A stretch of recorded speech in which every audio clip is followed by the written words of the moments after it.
When receiving feedback, many people feel uncomfortable or get emotional. Quite logical.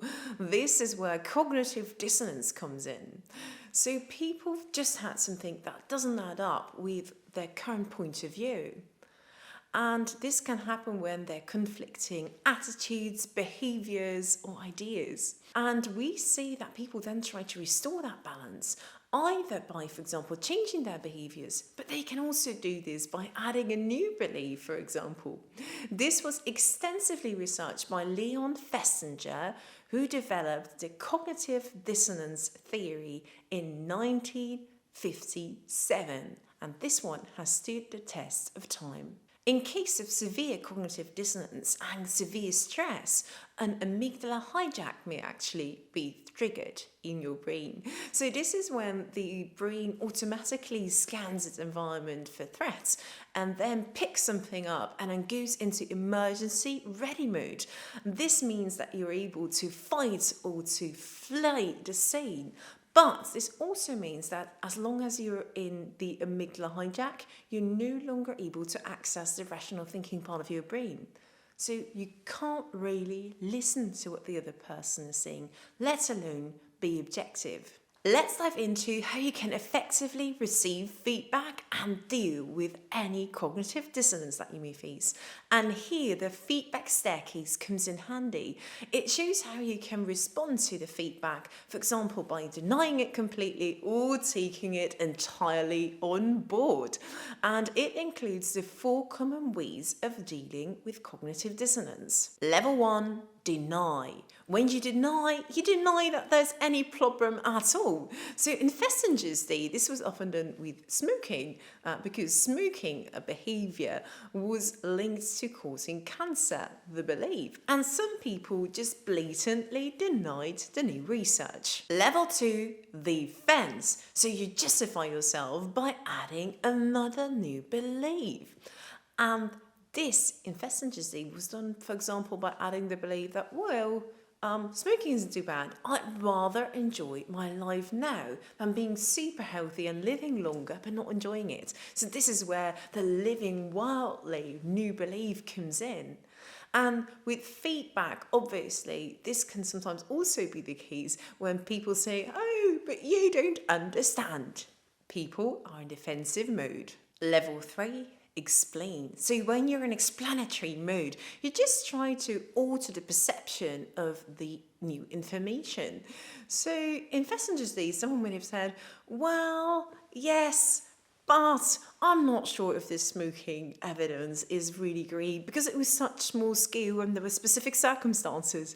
Or how about this one? Someone that has been complaining because they've been working double their hours in shifts for the last couple of months, and someone are responding, yes, but that wasn't a one-off because so-and-so is on maternity leave and so-and-so was ill.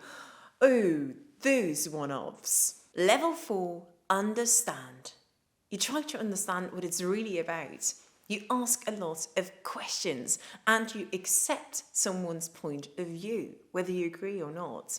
An example, I gave a positive change workshop once where one participant remarked after a while, can't we just send an email out saying what the rationale for the new workshop is and be done with it and not do the emotional stuff?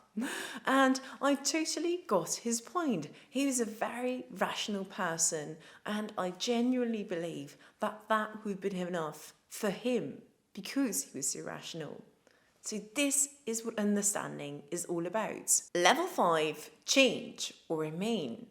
So you may decide that, yes, I understand this. I want to change my behaviour. So in the smoking example, this could mean giving up smoking. Or in the positive change example, we did something else because we explored the topic further and it turned out that most of the other participants actually needed the emotional support. So we decided that we needed logical commitment but also emotional commitment for the change.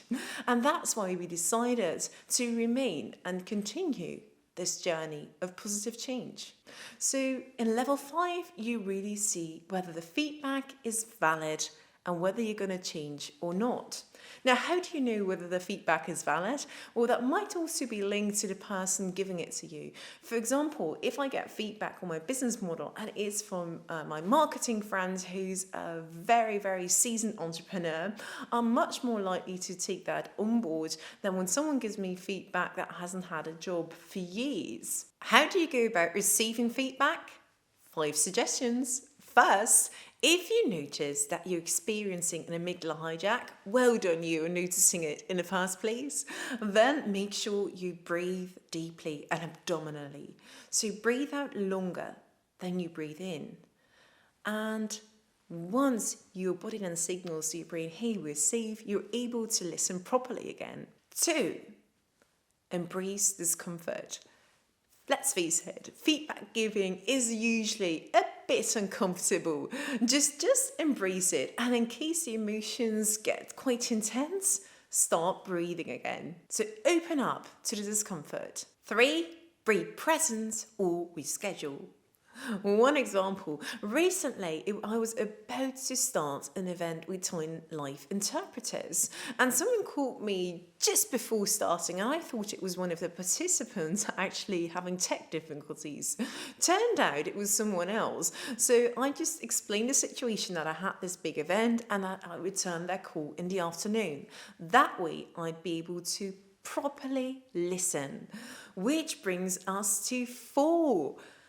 Really listen. So we've looked at some of the deep listening techniques, of the reflective listening techniques already. So use them when you want to really listen and pick up on everything that's going on. 5, respond to the feedback or press pause. So sometimes you need a couple of seconds before responding to the feedback. Use that time. People will only see you taking the feedback seriously. And if you still don't know how to respond, thank the person for their openness and for reaching out to you. And then state that you're going to give it some serious thought and that you'll get back to them the next day. The experiment. Next time you receive feedback, notice it when you're on the lower 3 echelons of the feedback staircase.